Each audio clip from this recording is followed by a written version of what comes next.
Progres Timnas Indonesia. Ujar, ngajar. Pakai ini apa kamu? Kabel. U17, Pakai ini apa kamu? senior mampu lolos ke Piala Asia. Kini kesempatan terbuka datang dari kategori U23, di mana timnas U23 Indonesia kemungkinan besar akan masuk top 1 dalam babak kualifikasi Piala Asia U23 2026. Hal itu tentu saja mengacu pada prestasi tim Garuda di edisi sebelumnya yang mampu menembus 4 besar. Sesuatu yang kemudian membuat dua rival baru kita dari Tim Teng, yaitu Qatar dan Bahrain, beneran merasa nggak terima. Meskipun begitu, AFC sendiri kayaknya juga udah angkat tangan mengingat sistem ini pun udah nggak bisa mereka otak-atik. Walaupun ada beberapa kemungkinan Indonesia dikerjai dari sisi wasit, tapi kayaknya itu juga akan sulit karena sebelumnya PSSI dengan tegas udah mewanti-wanti AFC untuk bisa bersikap adil. Yap, secara umum, AFC tahu kok risiko yang bakal mereka hadapi jika kembali berulah, apalagi sekarang Indonesia punya sosok-sosok kuat yang berpengaruh seperti Erick Thohir dan juga Presiden Prabowo yang bisa melakukan gebrakan tak terduga. Indonesia harus bangkit, terbang tinggi.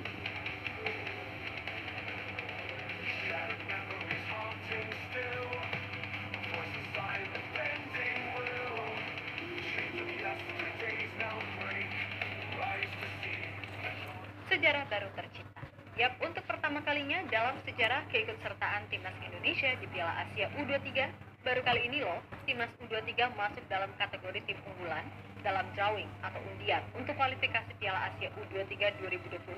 99,9% Timnas U23 bakal masuk dalam pot 1. Yap, kemungkinan ditempatkannya Indonesia dalam pot 1 undian kualifikasi Piala Asia U23 tentu tidak terlepas dari prestasi luar biasa tim Garuda yang mampu menembus semifinal Piala Asia U23 2024 lalu. Padahal ketika itu, semua tahu kan perjuangan tim Garuda sangatlah berat, berstatus sebagai tim debutan dan termuda di antara tim U23 lainnya.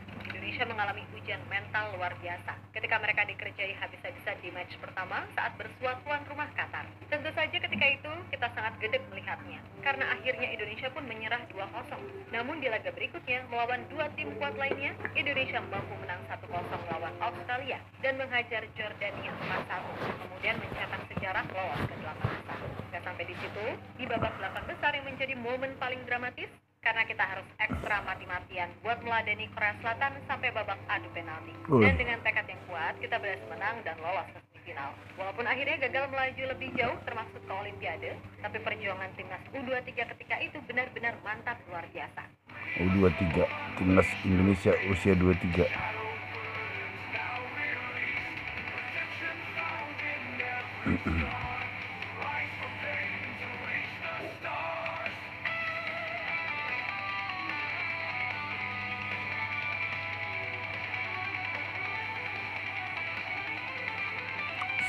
Seru permainan ini.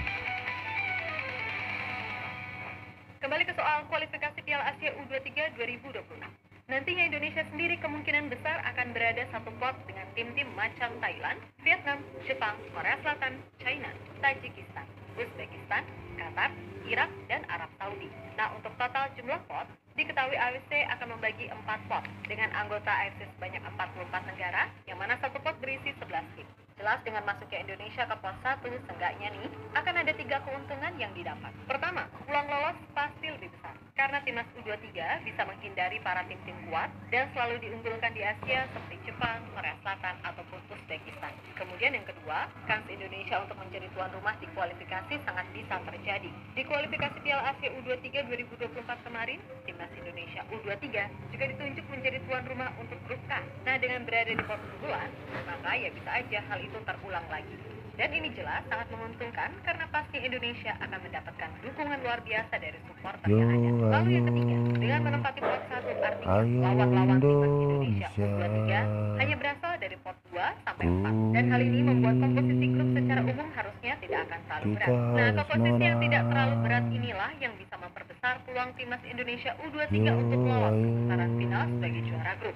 Kendati memang masih ada peluang untuk lolos lewat jalur runner-up terbaik, tapi bagaimanapun semua tahu kalau mentalitas dan standar kita udah naik. Jadi ya pastinya akan diusahakan yang terbaik. Kita harus menang.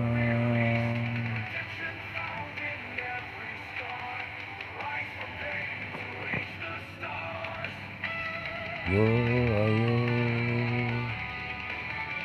ayo Indonesia.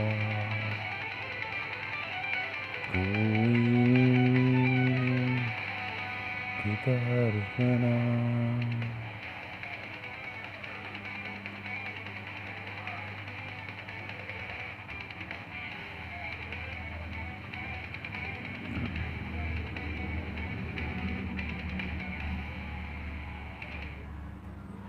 Sementara itu melihat sikon yang ada, pastinya membuat tim teng mania, khususnya Qatar dan Bahrain merasa panas. Sebab sekarang Indonesia benar-benar layak menjadi ancaman utama. Meskipun begitu, AFC pun juga nggak bisa mengotak-atik sistem yang udah jalan. Hanya saja nih, yang patut menjadi perhatian adalah nantinya kita dikerjai lagi dari sisi perangkat pertandingan. Namun sepertinya kali ini AFC juga mikir, karena sebelumnya Sekjen PSSI udah mewanti-wanti AFC untuk bersikap adil, terutama soal wasit. Dan kami setuju akan hal itu. Terserah internal AFC mau diisi orang-orang licik dan penuh catatan hitam. Yang penting pas Indonesia main semuanya bisa fair. Toh menang kalah itu hal biasa, asalkan semuanya fair ya kami pastinya bisa menerima itu. Kan gitu. Gak seperti yang udah-udah, dimana kita mainnya udah bagus, tapi harus merugi gara-gara kelakuan wasit. Kan kocak. Habis itu kalau protes nggak pernah digagas pulang, malah yang ada kita kena denda. Nah deh. Tapi sekarang dengan adanya Pak Erik yang didukung oleh Pak Prabowo sebagai presiden, pasti membuat Indonesia makin diwaspadai. Sebab dua orang tadi, bagaimanapun adalah orang yang nggak pandang bulu. Dan AFC pun kayaknya juga sadar akan hal itu. Jadi ya kita tunggu aja ke depannya gimana.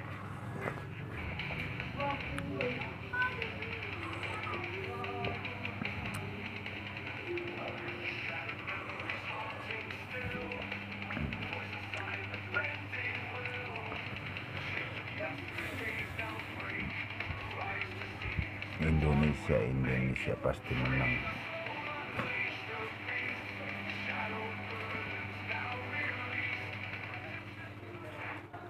Di sisi lain melihat gimana pencapaian timnas Nah. secara umum dan berkala, Pak Erik mengaku senang kalau level timnas Indonesia udah naik kelas.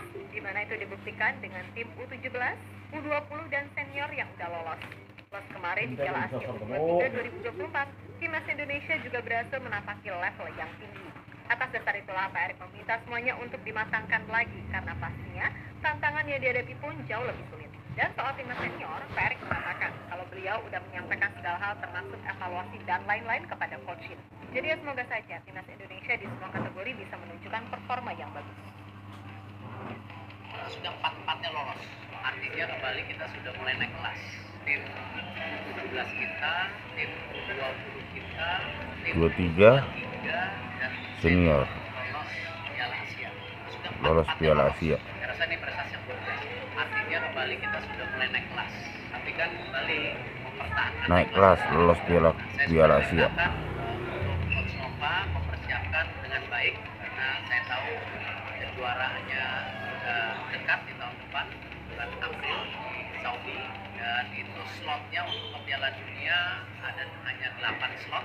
Dan saya sudah perintahkan Coach Safri juga, apalagi bulan Februari ini sudah dekat, persiapannya harus maksimal. Ya, saya harapkan performanya ditingkatkan dari 2020. Termasuk yang saya sampaikan evaluasi kepada Coach Sintayong ya, bahwa target kita itu harus masuk 4 besar. 4 besar. Jadi tidak ada tawar menawar. Kita lihat nanti bagaimana maksimal pertandingan 2, pertandingan kandang ya, lawan Jepang dan lawan Saudi, jauh rankingnya di atas kita. Kalau di 2 game ini kita dapat poin, itu juga bisa menjadi tabungan kita ranking 3, 4 supaya nanti kita bisa playoff lagi. Yap, terlepas dari apapun, intinya kami turut merasa happy dengan perkembangan timnas secara umum. Tapi Ya, kami saya juga meminta bangga dengan kalau perkembangan kualitas timnas liga dan pembinaan juga Indonesia. mesti ditingkatkan. Karena kalau dilihat-lihat, kualitas tim-tim Liga 1 buat bersaing di Asia ini loh, yang masih tergopoh-gopoh. Bahkan semisal nggak ada perubahan nyata atau hasilnya minus lagi, ya udah siap-siap aja kesalip sama Liga Kamboja. Jadi mudah-mudahan timnasnya kan udah naik kelas. Jadi ya ayo, kompetisi internal dan pembinaan juga harus bisa naik kelas. Agar kedepannya, Indonesia paling enggak bisa mendekati level Jepang atau Korea, yang liga dan pembinaannya bagus, sehingga gap antara pemain yang main di kompetisi domestik atau abroad, kualitasnya nggak jomplang banget. Apakah kita bisa? Pasti bisa, asalkan ada niat dari semua pihak dan melupakan ego atau kepentingan masing-masing. Karena itulah hal yang sejatinya paling sulit. Selama sepak bola Indonesia masih diisi orang-orang yang cuma mikirin perutnya sendiri, ya udah mau dikasih status Erick Thohir pun percuma gitu loh, kan gitu. Dan buat netizen, ayo sama-sama kita kawal agar kedepannya sepak bola Indonesia bisa lebih bagus. Kritik apa yang perlu dikritik tanpa menghujat, serta puji apa yang harus dipuji tanpa harus berlebihan.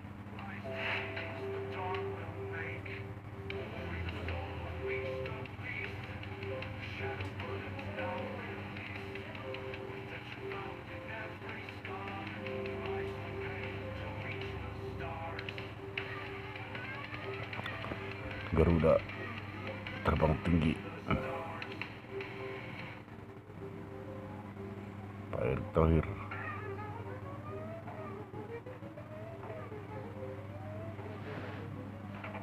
Oke guys, itulah dulu sekilas info berita sepak bola, berita timnas, berita ABC. Tetap semangat, jangan lupa bahagia. Terima kasih. Salam dari Kardopa, jelajah Kardopa, berita Kardopa info, berita sepak bola, berita viral berita. Terima kasih.